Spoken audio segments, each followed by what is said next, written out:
E aí, pessoal?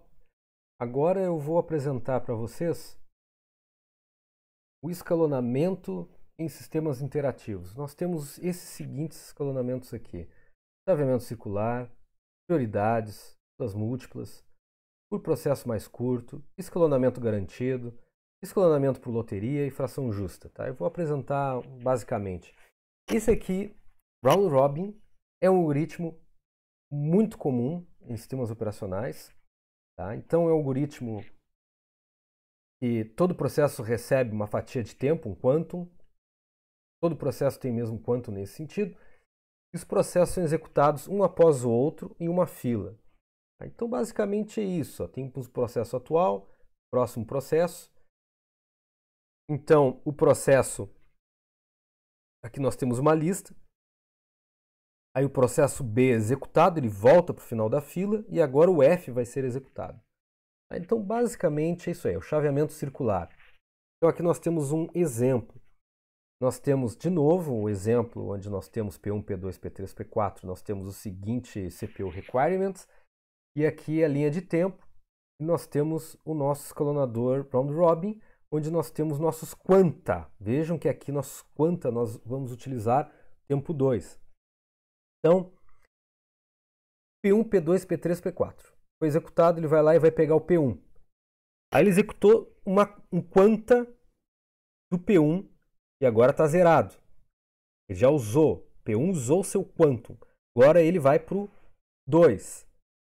Tá? Veja que de 7 passou para 5. Ele vai executar o 2. O 2 de 4 passou para 2. Ele vai executar o 3. Só que vejam, o 3 eu não vou usar, eu não vou gastar 1 e deixar de sobrar um quantum, né, para o processador ficar em idle, inativo. Não, ele já vai fazer chaveamento para um P4 já. O escalonador funciona dessa forma. Terminou a execução, ele já chama o escalonador, já pega o próximo. Aí ele vai executar o P4.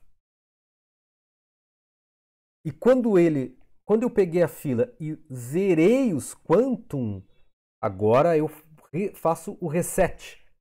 Para todos os quantum, agora são resetados para 2 de novo. P1 de novo, P2 de novo, P4 de novo. E P1 agora, ele tinha 7 de requirements, ele vai executar, foi chamado o escalonador de novo, vai executar só ele e acabou.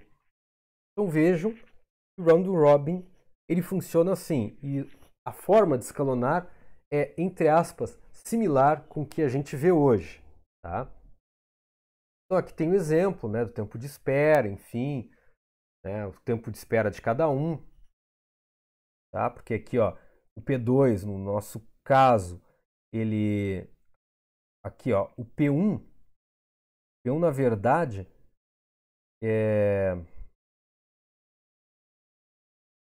o P4 ele demorou 9 porque foi somado os tempos de espera, né? O P1 aqui não teve nada, mas ele foi somado aqui, ó, vejam que de 2 até aqui, ó, 2 até 7 eu tive 5. Depois eu tive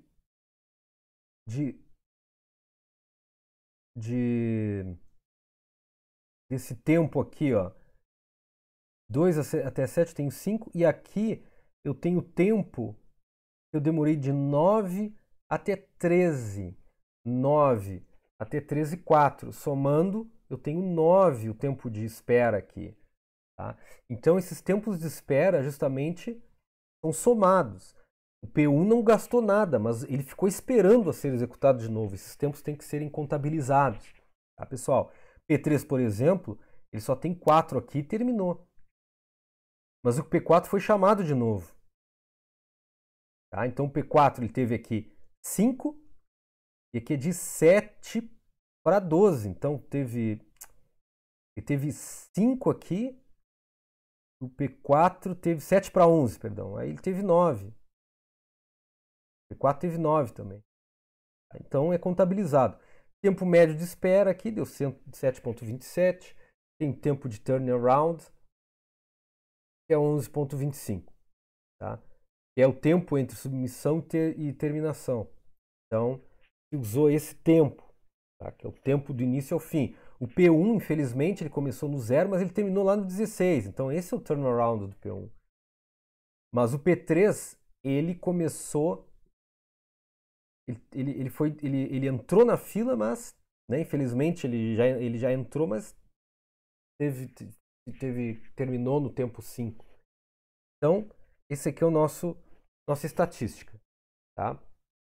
Aí foi feito também mostrar como é que fica o SJF não preemptivo. Foi feita uma comparação. E nesses casos, né, ó, tipicamente, o RR tem um aumento de espera maior, um tempo de turnaround maior do que o SJF. Mas agora, a análise é o seguinte: entretanto, a resposta dos processos no escalonador RR é mais rápida. Então não dá para sentir aquele freeze na hora que você está executando um sistema. Então, o RR realmente é mais adequado para sistemas que tenham preempção. Aí tem escalonamento com prioridade, né? Você dá uma prioridade mais alta para um dado processo, aquele processo tem quanto maior, pode entrar mais vezes, né? Enfim, tem prioridades estáticas, prioridades que não se alteram ao longo de execução, tem prioridades dinâmicas, as prioridades dos processos começam executando num grau alto e vai diminuindo com o tempo. Tá? Então, basicamente isso. Começa a ficar complexo o nosso algoritmo de escalonamento, porque um algoritmo de escalonamento de prioridade eu poderia ter aqui processos, uma lista round robin. Em cada fila eu tenho, digamos, lista de filas, tá? E a fila mais alta é a prioridade, são as prioridades mais altas, e a prioridade mais baixa está aqui. Então, toda vez que eu vou executar a prioridade máxima, eu vou decrementando a prioridade, ele vai caindo. Mas tem que ter um cuidado. Pode ser que um pedaço do seu código jamais ou demore muito a ser executado no final.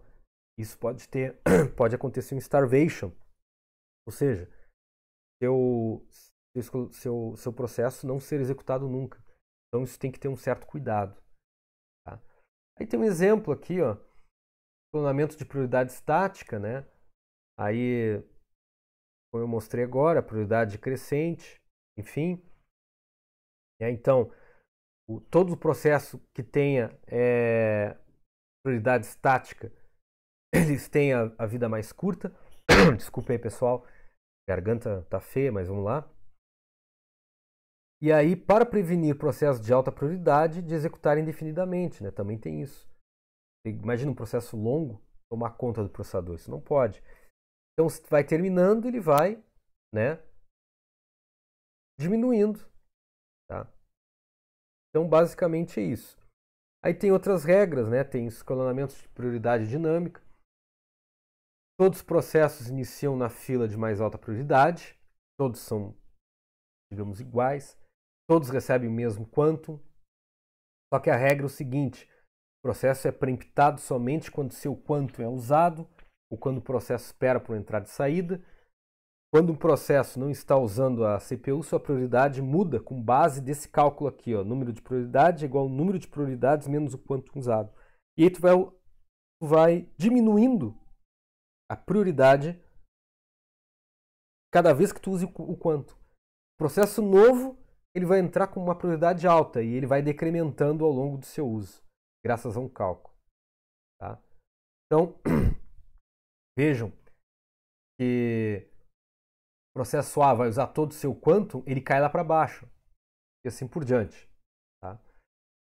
Bom, escalonamento, prioridade dinâmica, ele tem uma vantagem. Ó, nenhum processo de alta prioridade pode executar um período prolongado, isso é bom. O processo de baixa prioridade não é postergado indefinidamente. E o processo IO-bound tem prioridade mais alta para acessar a CPU. Porque aí já chama a CPU e já coloca ele em bloqueado. Então, isso faz com que uma política bem adequada para o nosso computador, né? Aí nós temos escalonamento com múltiplas filas, tem várias filas aqui. Cada fila tem a sua própria política. Então posso ter um round robin aqui, posso ter um SJF, enfim. E aqui eu posso definir, eu quero um quantum de 2, o de alta prioridade eu dou execuções pequenininhas, e a de baixa prioridade eu dou um quantum maior. Então tem várias políticas para isso. A vantagem é ele dá sempre uma chance ótima, boa, para processos IO-bound. E ele minimiza o número de chaveamentos para os processos CPU-bound. Ele tem uma desvantagem. Quando um processo CPU-bound torna-se um processo interativo, não tem como aumentar a sua prioridade. Tá? Mas mesmo assim, isso considera, né, um desempenho interessante no Unix. Aqui no Unix, tá? Só para a gente ter uma ideia, eu não vou pedir isso em prova, tá? Mas só para vocês terem uma ideia que nós temos baixa prioridade, mais alta prioridade, e aqui nós temos processos que as mais altas prioridades, que são processos negativos, prioridades negativas, eu tenho as minhas filas, e esses processos que são de alta prioridade, eles não são do usuário, eles são processos no módulo do kernel, onde simplesmente são processos que lidam com terminal, com um disco, são processos que lidam com I/O. Processos de usuário estão aqui embaixo. Tá? Então, basicamente é isso. Tá bom? Então, pessoal, a aula de hoje termino, tá? Mencionando sobre escalonamento, mencionando sobre processo. Próxima aula, então, tá? Provavelmente iremos ver aí gerência, paginação de memória. Tá bom? Um abraço, pessoal.